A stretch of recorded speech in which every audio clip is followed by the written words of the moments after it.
Morning, જય માતાજી, રામ રામ ને સીતારામ। તો હવે અમે જઈશી ઢોર સારવા, એટલે ઢોર લઈને તો પહોંચી ગયા છે વગડામાં। કાલે વરસાદ હતો, સારો વરસાદ પડી ગયો, ખાડા હાંધે ભરાઈ ગયા છે। જોઈ ગયો અમારા પાછળ થોડા ખાડા દેખાય છે, એટલે હવે ઢોરને પાણીની તકલીફ નહીં પડે। નકર આ 1-2-3 કિલોમીટર આપણે ઢોર લઈને આવી પછી પાણીની તકલીફ પડે એટલે ઢોર હાંકવા પડે, તૈસા થાય એટલે સરે નહીં, પછી ઠેઠ ગામમાં લઈ જવા પડે 1.5-2 કિલોમીટર। તો હવે તો ખાડા ભરાઈ ગયા છે, ખડમાય જીવ આવી ગયો છે, અને વરસાદ થઈ ગયો એટલે અમે ઢોરવાળાને જીવ આવી જાય કે હા હવે વાંધો નહીં આવે, થોડું સરવાનું થઈ ગયું।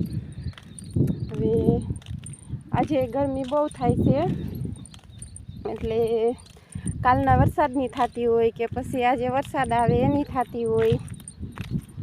તો ઢોર તો અત્યારમાં માખી બહુ થયું છે, ઊભા નથી રહેતા, ભાગ કરે છે।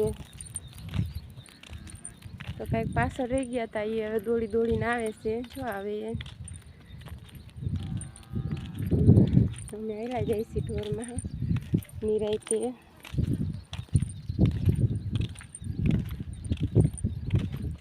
જોઈ ગયો થોડા દેખાતા હશે।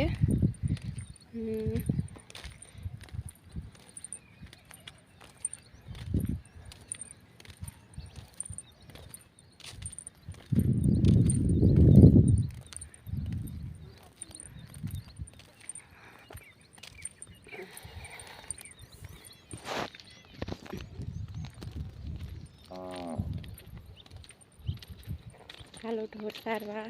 તો ભાઈ સારતા હોય એને ખબર હોય કે ઢોર કેમ સરાય એમ।